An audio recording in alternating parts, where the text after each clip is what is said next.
ಎಲ್ಲ ಮಹಿಳೆಯರಿಗೆ ಅಂತಾರಾಷ್ಟ್ರೀಯ ಮಹಿಳಾ ದಿನಾಚರಣೆಯ ಶುಭಾಶಯಗಳು. ನಾನು ಚಿರಸುಮ ದೊಡ್ಮನಿ.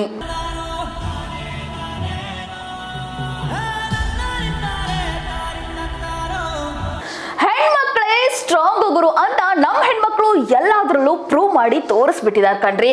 ಹೆಣ್ಮಕ್ಳು ಯಾವ್ದ್ರಲ್ಲೂ ಕಡಿಮೆ ಇಲ್ಲ. ಹೆಣ್ಣನ್ನ ಪ್ರಕೃತಿಗೆ ಹೋಲಿಸ್ತಾರೆ. ಹೆಣ್ಣಿಗೆ ಅಷ್ಟು ತಾಳ್ಮೆ ಇರುತ್ತೆ. ಇನ್ನು ಹೆತ್ತು ಹೊತ್ತು ಸಾಕಿ ಸಲ್ಲುವಳು ಹೆಣ್ಣು. ಅಕ್ಕ, ತಂಗಿ, ಮಗಳು, ಹೆಂಡತಿ ಹೀಗೆ ಎಲ್ಲಾ ರೋಲ್ಗಳನ್ನ ಪ್ಲೇ ಮಾಡ್ತಾಳೆ ಹೆಣ್ಣು. ಹೆಣ್ಣನ್ನ ಮಲ್ಟಿ ಟಾಸ್ಕರ್ ಅಂತಾನೆ ಕರಿಬಹುದು. ಇಂಥ ಹೆಣ್ಣಿಗೆ ಜಗತ್ತಿನಲ್ಲಿ ಅಪೂರ್ವವಾದ ಸ್ಥಾನ ಇದೆ. ಇದನ್ನು ನೆನೆಸ್ಕೊಂಡೇ ಸರೋಜಿನಿ ನಾಯ್ಡು ಅವರು ರಾಷ್ಟ್ರೀಯ ಮಹಿಳಾ ದಿನ ಅಂತ ಗುರುತಿಸಿದರು. ಇನ್ನು ಮದರ್ ತೆರೆಸಾ, ದೇಶದ ಮೊದಲ ಮಹಿಳಾ ಪ್ರಧಾನಿ ಇಂದಿರಾ ಗಾಂಧಿ, ಭಾರತದ ಮೊಟ್ಟ ಮೊದಲ ಮಹಿಳಾ IPS ಅಧಿಕಾರಿ ಕಿರಣ್ ಬೇಡಿ ಹಾಗೂ ಮೇರಿ ಕಾಮ್, ಅಪ್ರಥಮದ ಬಾಕ್ಸರ್, ಒಬ್ಬ ತಾಯಿಯಾಗಿ 5 ಬಾರಿ ವಿಶ್ವದ ಅಮೆಚೂರ್ ಬಾಕ್ಸಿಂಗ್ ಚಾಂಪಿಯನ್ನಲ್ಲಿ ಗೆದ್ದು ಪದಕ ಮುಡಿಗೇರಿಸಿಕೊಂಡಿದ್ದವರು. ಜೊತೆಗೆ PV ಸಿಂಧು ಕೂಡ ಒಬ್ರು ಲೈಫ್ ಎಕ್ಸಾಂಪಲ್. ಹೀಗೆ ಅದೆಷ್ಟೋ ಹೆಣ್ಮಕ್ಕಳು ಎಲ್ಲ ರಂಗದಲ್ಲೂ ಸಾಧನೆ ಮಾಡಿ ಸೈ ಎನ್ನಿಸಿಕೊಂಡಿದ್ದಾರೆ. ಇವರೆಲ್ಲ ನಮ್ಮಂತ ಹೆಣ್ಮಕ್ಕಳಿಗೆ ನಿಜಕ್ಕೂ ಇನ್ಸ್ಪಿರೇಷನ್ ಅಂತಾನೆ ಹೇಳಬಹುದು. ಇನ್ನು ಭಾರತ ದೇಶದಲ್ಲಿ ಮಹಿಳೆಯರಿಗೆ ಕೊಟ್ಟಿರೋ ಸ್ವತಂತ್ರ ಬೇರೆ ಯಾವ ದೇಶನೂ ಕೊಟ್ಟಿಲ್ಲ. ಅದರಲ್ಲೂ ಹಿಂದೂ ಸಂಸ್ಕೃತಿಯಲ್ಲಿ ಮಹಿಳೆಯರಿಗೆ ಪೂಜನೀಯ ಸ್ಥಾನ ಕೊಟ್ಟಿದೆ.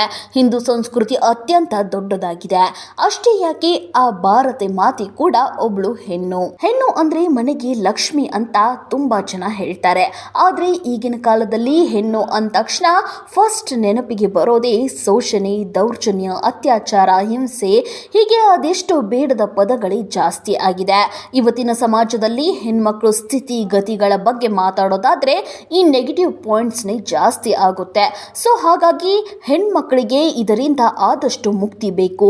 ಜೊತೆಗೆ ಅದೆಷ್ಟೋ ಹೆಣ್ಮಕ್ಳು ಇದನ್ನೆಲ್ಲ ದಾಟ್ಕೊಂಡೇ ಬಂದಿರೋದು. ಇನ್ನು ಸ್ಕೂಲ್ ಯೂನಿಫಾರ್ಮ್ ಹಾಕೊಂಡು ಸ್ಕೂಲ್ಗೆ ಕಾಲ್ ಇಡೋ ಟೈಮಿಂದ ಕೈಯಲ್ಲೇ ಡಿಗ್ರಿ ಸರ್ಟಿಫಿಕೇಟ್ ಹಿಡಿಯೋವರೆಗೆ ಈ ವರ್ಷನೂ ಬಾಲಕಿಯರದೇ ಮೇಲು ಕೈ ಅನ್ನೋದೇ ಪೇಪರ್ಗಳಲ್ಲಿ, ಟೈಟಲ್ಗಳಲ್ಲಿ ಹೆಡ್ಲೈನ್ಸ್ ಆಗಿರುತ್ತೆ. ಎಸ್, ನೋಡಿದ್ರಲ್ಲ ವೀಕ್ಷಕರೇ, ಹೆಣ್ಣಿನ ಬಗ್ಗೆ ಹೇಳ್ತಾ ಹೋದ್ರೆ ಯುಗಗಳೇ ಬೇಕು. ಒಟ್ನಲ್ಲಿ ಈ ವುಮೆನ್ಸ್ ಡೇ ದಿನ ಎಲ್ಲ ಮಹಿಳೆಯರು ಖುಷಿಯಾಗಿ ಇರಿ. ನೀವಿಲ್ಲದೆ ಏನು ಇಲ್ಲ ಕಣ್ರಿ. ಹಾಗೆ ಎಷ್ಟೋ ಗಂಡ್ಮಕ್ಳು ಅವರ ಅಮ್ಮ, ಅಕ್ಕ, ತಂಗಿ, ಹೆಂಡತಿಗೆ ಸಪೋರ್ಟ್ ಮಾಡ್ತಾರೆ.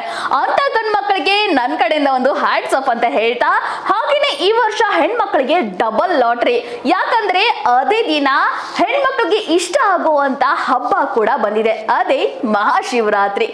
ಈ ದಿನ ನಿಮ್ದು, ಅದಕ್ಕೆ ಎಂಜಾಯ್ ಮಾಡಿ ಅಂತ ಹೇಳ್ತಾ ಮತ್ತೊಮ್ಮೆ ಎಲ್ಲ ಬ್ಯೂಟಿಫುಲ್ ವುಮೆನ್ಸ್ಗೆ ಹ್ಯಾಪಿ ವುಮೆನ್ಸ್ ಡೇ.